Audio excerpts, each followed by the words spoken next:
¿Qué hola, amigo? ¿Cómo estás? Qué gusto me da saludarte después de tanto tiempo. Sí, ¿verdad, amigo? Pues, ¿qué tal? Pues aquí muy feliz, muy ya contento. Teníamos, de la última vez que hicimos un video para todos nuestros amigos, ya pasaron 2 años. 2 años. 2 años en que nos ha ido, hemos hecho cosas diferentes. ¿Eh? Tú estás muy metido en el disco, háblame del disco, de los últimos 2 años. Pues mira, los últimos 2 años, digo, el último video que hicimos fue de serie Los Originales Pirles, te acordarás, y ahora fíjate que pues me he ido abriendo camino en esto del disco a través de, pues de la venta independiente, ¿no? Muchas veces ahora sí que con las novedades, que es lo que la gente más pide.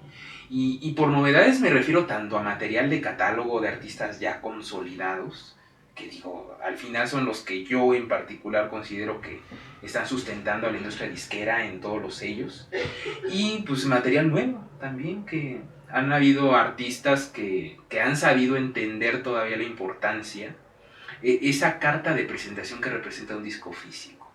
Fíjate que es muy notorio de unos años a la fecha el utilizar artistas de catálogo y mezclarlos en discos grabados en vivo, por decirlo de alguna forma, con artistas nuevos. Llámese la Sonora Santanera de su 60 aniversario con gente nueva, Napoleón, ahora con la Sonora Dinamita, con Bronco. Vaya, es un fenómeno que de alguna forma lo hacen porque, digo, la gente quiere al artista de catálogo, claro, que es el que compra discos, y también pues a las nuevas generaciones ver a sus nuevos artistas también, el inyectarles esa curiosidad por comprar un disco. Sí, y es mucho la cuestión de ir integrando los mercados.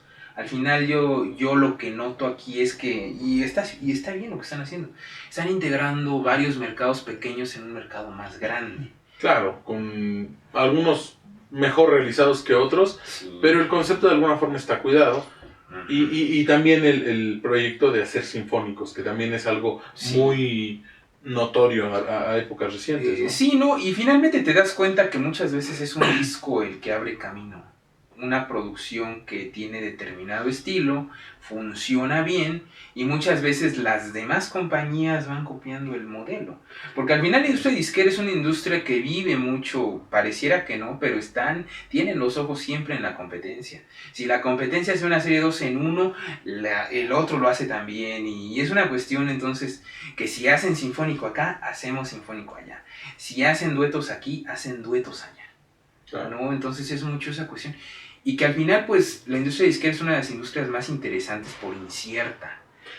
Bueno, yo creo que todas, ¿no? Porque digo si tuviéramos la garantía o realmente las reglas a seguir para el éxito, todos. Claro, pero hay industrias que quieras o no, ya tienen como que ciertas pautas, incluso se han escrito manuales, hay hasta cierto punto teoría probada, ya, ¿no? Y también a lo mejor no son inversiones tan grandes. Si algo pues, no funciona tanto, no hay tanto problema, ¿no? Claro. Pero aquí en el disco inclusive se ha llegado a ver que hay promociones que muchas veces hay que recuperar los costos por alguna cuestión, no pegaron tanto, y entonces se tiene que recurrir a diversas dinámicas para recuperar ese dinero, y hay producciones en las que se ha gastado muy poco y han resultado verdaderos fenómenos. Mira, el año pasado a mí me sorprendió muchísimo el disco de Napoleón, que es un disco, el disco más vendido del año pasado. Claro, inclusive en Amprofon está como el más vendido. En lo que a mí respecta, Napoleón obviamente es una figura legendaria con un legado impresionante que, vaya, ya no tiene que demostrar nada como cantautor porque ya lo dio todo. Ya está consolidado. Pero realmente era una figura muy diluida dentro del ambiente actual. Y este disco lo posicionó y está pasando Napoleón sus mejores momentos en muchos años. Es un total y vivificante segundo aire. De hecho, con Napoleón pasa algo interesante. Sabemos que, bueno, él inicia su carrera en Musart, pero se consolida en sello Cisne Raf con los hermanos Ficacci. Y bueno, ahí en Cisne Raf primero empieza con el disco que trae Canción del Bonino Rojo, que ese disco Universal lo reimprime en 2009, tal cual. Y bueno, pero Napoleón se ha visto, esta compañía en concreto se ha dado cuenta que Napoleón es un artista de catálogo que por lo visto funciona muy bien. No tanto, porque hubo ejemplos anteriores a él, bueno, más bien con él mismo, pero en otras compañías, donde revivió sus éxitos y no tuvo ninguna trascendencia, a pesar de que se le inyectaron bastantes flujos monetarios en arreglos nuevos y todo eso. Lo que pasa es que creo que también va ligado, o sea, sigue teniendo más credibilidad un disco de compañía grande. Porque por una parte está el fenómeno del indie, que tiene cierto respeto por todo lo que se esfuerza, por lo que se considera que hay mayor trabajo a veces. Esa es la visión que se tiene. Más bien que es la parte indie que se llama ahora es el producto crudo. Ajá, crudo. Que la gente no lo ve manipulado. Sí, es como la antítesis de lo comercial. A mí me parece absurdo, pero bueno, cada quien tiene su... Pero por otra parte están las compañías grandes, que en México son 3, las que realmente están vigentes. Pero hubo otras compañías que la mayoría ya desaparecieron, que se dedicaban a regrabar artistas. Y que fueron compañías que nunca tuvieron una buena imagen, o sea, por donde le veas. Realmente eran compañías que la gente sabía lo que compraba. Nuevas versiones con arreglos, la gente ya tenía el estereotipo de que no eran arreglos a la altura, y pues esas producciones muchas veces eran intrascendentes.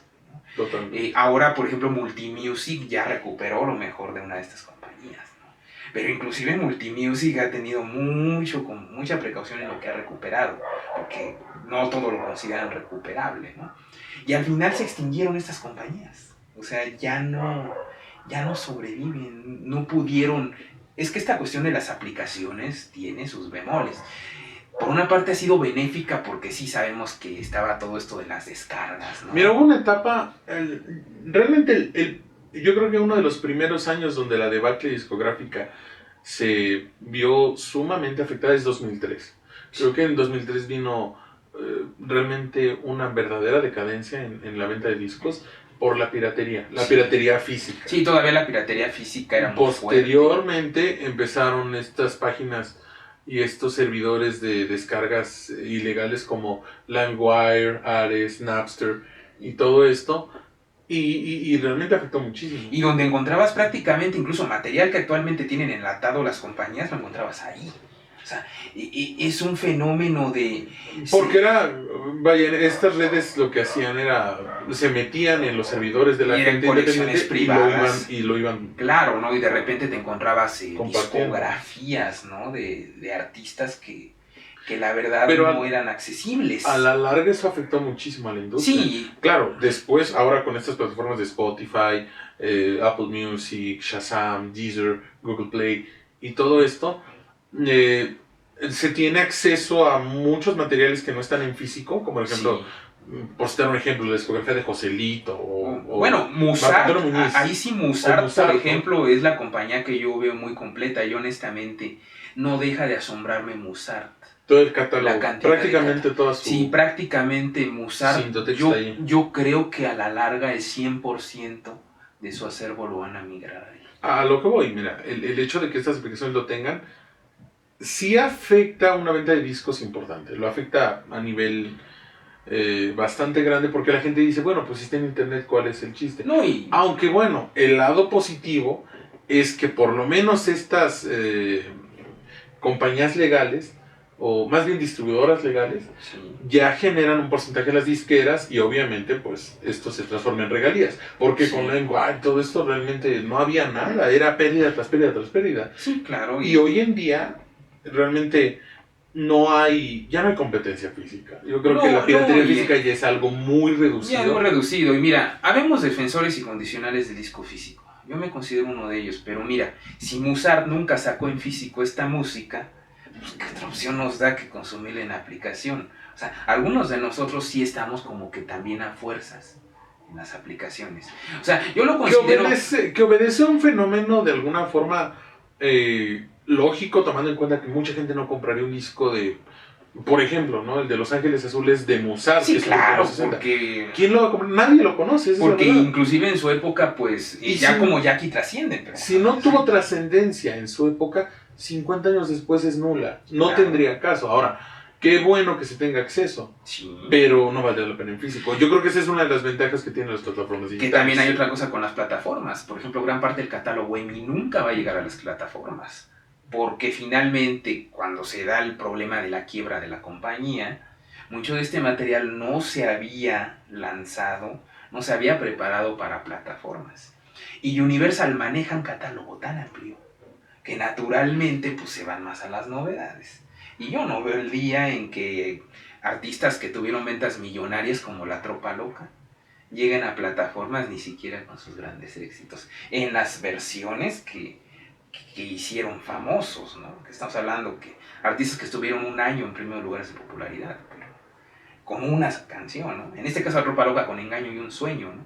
Pero ni una de las dos canciones está en las aplicaciones, por los fenómenos de fusión entre los sellos discográficos, ¿no? O sea, yo creo que como pero todo va obedeciendo una causa-consecuencia. sí. Los sellos se van uniendo precisamente ante la debilidad que van teniendo por culpa de la piratería y Claro todo eso que lo fue mermando. O sea, realmente creo que la misma sociedad fue empujando este deterioro. Sí, el deterioro. Totalmente. Y porque, por ejemplo, la quiebra de EMI es a nivel global. O sea, EMI no quiebra en México.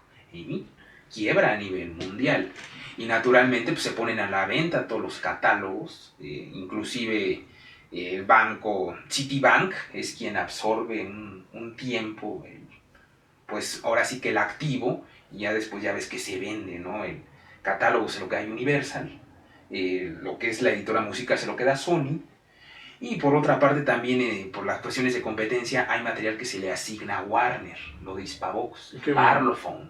Mira, de alguna forma el hecho de que la música vaya cambiando, porque realmente sí está cambiando ahora, realmente casi todo se maneja por plataformas y todo eso. Sí, es lo más pero práctico. Sí es cierto también que la base del disco actualmente, la base de las compañías disqueras está todavía en el disco físico con artistas de catálogo. Claro, lo que pasa es que el catálogo, digo, ve fenómenos recientes, vámonos a un ejemplo muy muy reciente, ¿no? Ahora que salió Lucerito, ¿no? En triple disco físico, ¿no? Que muchos coleccionistas ya, que ese disco es uno de los discos más, que yo más escuché comentarios que querían algo en físico, Lucerito, ¿no? Ahora Mozart ya lo administra Concord, la distribuye Sony, aquí en México. Pero te das cuenta que al final las compañías a veces terminan teniendo que escuchar a los fans. Porque hay esa necesidad. O sea, habemos muchos que todavía defendemos el disco físico. Porque si bien las plataformas son prácticas, el disco ya tiene la... Tiene cierto encanto. Tiene encanto, o sea, sentarte, poner tu estéreo y dedicarte de verdad a disfrutar un compacto es algo muy bello. Y al final es tuyo, no es algo rentado, no es algo prestado. Y si porque también tenemos otro bemol dentro de esto de las plataformas. Es que todos los discos están por un tiempo determinado. Claro. O sea, 2 años, 5 años, no sé cuánto tiempo, pero están solamente un tiempo. Sí, y eso y el disco físico lo vas a tener siempre. Bueno, siempre y cuando lo cuides. Claro, incluso, y los discos en general se están conservando bien. Los discos compactos en general se están conservando bien. Ha resultado una tecnología que cronológicamente ha durado bastante tiempo. Ya ves que pues aquí en México circulan más o menos masivamente desde el 88. ¿No? Son una tecnología que pues aquí en México está por cumplir 30 años circulando masivamente, ¿no? Y al final ha resultado una tecnología muy práctica. Ahora hay artistas y compañías, en casos muy particulares, que te ofrecen algo más que no te ofrecen en la plataforma, que es el arte, el booklet, ¿no? De repente caricaturas hechas por los mismos artistas. Las mismas letras. Las letras. O una cronología. Fotografías. Ensayos. O sea, qué sé yo, la biografía del intérprete, todo ese tipo de cosas que hace. Sí, y a ella no importa ni siquiera la compañía muchas veces que lo distribuya. Normalmente dentro del círculo de fans del artista, los mismos fans lo van recomendando. Lo veo con artistas como Porter, que son muy interesantes sus discos en cuanto fíjate el fenómeno tan interesante de los fans. Ahora que se habla mucho del resurgimiento del vinil, que el vinil viene con fuerza y todo eso no es cierto. No. El vinil se desplaza en cantidades mínimas. Claro. Y tampoco es... tampoco creo que sea el futuro de la música, porque no lo es. Pero yo creo que hoy por hoy el LP es un producto, es un souvenir para fans, un souvenir importante para un fan. Es un souvenir. No es solo eso. Mira, el mercado de los souvenirs es tan interesante que, por ejemplo, en Estados Unidos, Warner, que es una compañía que ahora está más enfocada en la cuestión digital, ha sacado en físico cassettes, ya no discos. Inclusive ha sacado cassettes, con resultados bastante dignos. Melanie Martínez, por ejemplo, está en cassette, salió en los 3 formatos. ¿Y qué es lo que pasa? El cassette te lo ofrecen como souvenir, pero incluye la descarga digital. O sea... Que fíjate que hubo proyectos importantes al principio con la parte digital que no tuvieron mucho éxito. Claro.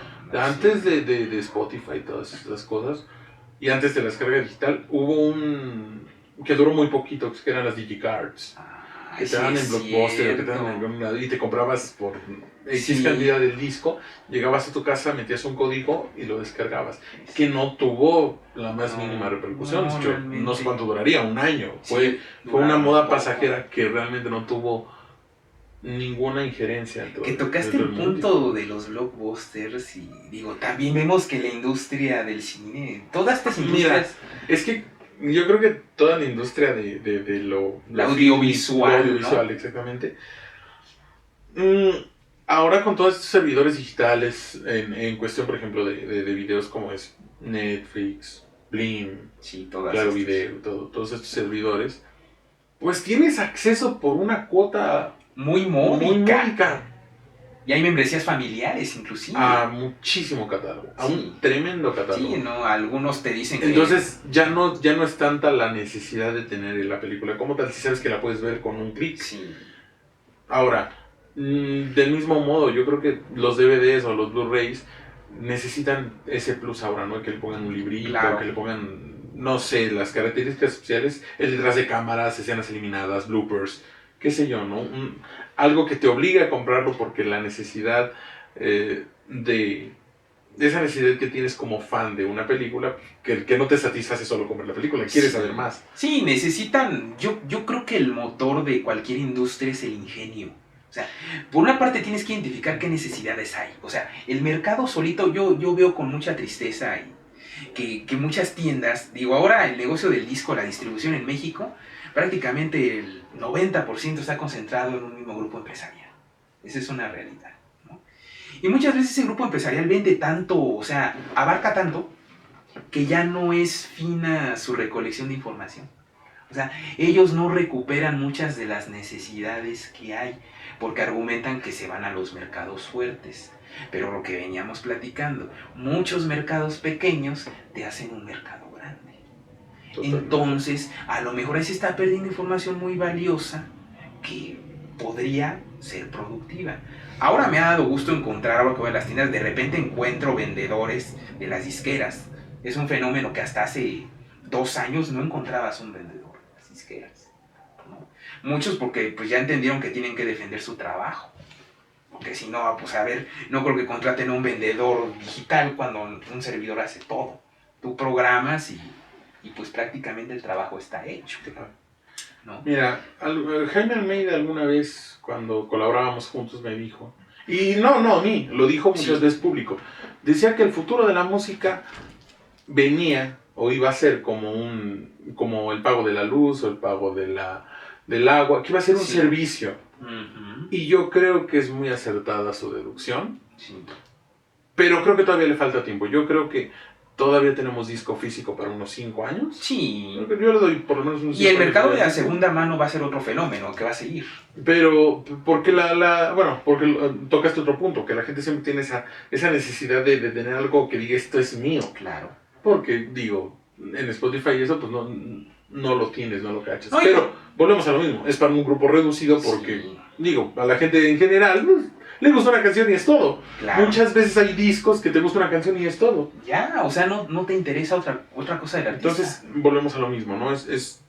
Hay gustos para todos Sí. y satisfacción de necesidades para todos. Lo que pasa es que el mercado de la música es prácticamente inmenso. Que ahí se me viene a la mente un fenómeno interesante de los artistas que son exitosos tanto digitalmente como exitosos en venta de soporte físico. Que es raro. Es raro, pero los Es hay. muy raro. De los casos actuales que te puedo mencionar, Mon Laferte. Sí, ella es un ejemplo. Mon Laferte es un caso especial. Es un caso muy especial. Pero no es común. No es lo muy, general. muy no se ¿sí? da. Que ella está por una parte elevadísima en sus reproducciones digitales, pero en soporte físico, yo soy testigo, todo el tiempo están haciendo reimpresiones. Porque te das cuenta a veces, ya cuando conoces esto, te das cuenta cuáles son reimpresiones por detalles mínimos. Muchas veces, yo creo que a veces uno se vuelve muy observador. Cuando algo le gusta a uno, se vuelve uno muy detallista, muy observador. Por ejemplo, hay un detalle que obvian muchos disqueros, la desaparición del uso del holograma. Actualmente solo Warner en México está utilizando el holograma. Lifting, ¿no? Sí. ya ni Universal ni Sony lo utilizan. Ya el disco ya perdió ese plus, el disco físico, ¿no? Y entonces mucha gente de repente te pregunta, ¿este disco es original realmente? Porque no ven el holograma. Se quedó la convención del uso del holograma. Digo, México es un país donde por una o por otra razón suelen replicarse muy bien las cosas, entonces la gente desconfía, ¿no? Y hay muchos clientes que me llegan a preguntar, oye, ¿cómo sé que es original? No, digo, claro, date cuenta de esto. El papel, sí, la calidad que es. Claro, y sobre todo que el disco no, vista, ¿no? Al fin el disco no es quemado, ¿no? O sea, yo por ejemplo te puedo decir que el mercado de jóvenes muy pequeñitos, a lo mejor hasta por curiosidad, de repente el disco les llama la atención cuando lo descubren. Pues porque es práctico, porque lo pueden tocar, alguien ponía el ejemplo una vez de que no es lo mismo la novia virtual que la novia real, ¿no? Entonces yo creo que también está podría aplicar un poco ese encanto. A mí me sorprendió, tú sabes que yo casi en cualquier lugar que he ido, alguien me ha encargado un disco. Prácticamente no hay lugar en el que yo me dirija que no salga la plática de que me gusta el disco y todo eso, y alguien me diga, oye, ¿me puedes conseguir tal disco?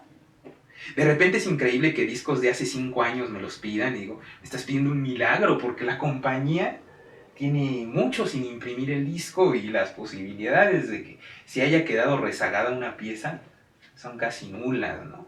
Hay muchos factores, ¿eh? No cabe duda que este es tema para el rato, para claro, mucho rato. Podemos pasarnos. Pero el tiempo apremia. El tiempo apremia y pues... Y tenemos que dejarlo para una siguiente cápsula. Pero bueno, pues estamos en contacto y ojalá que todos ellos se hayan divertido. Y esperemos despertar ese entusiasmo también en ustedes. Simplemente la curiosidad. No solo del disco, en general, por cualquier cosa. Hay muchas cosas interesantes a veces que si nos ponemos a verlas como quien dice con lupa, vamos a encontrar una gran magia en ellas. Ya estás. Amigo. Pues te me cuidas mucho, Leo. Un placer. Amigo, estamos en contacto. Estamos en contacto y pronto otro video.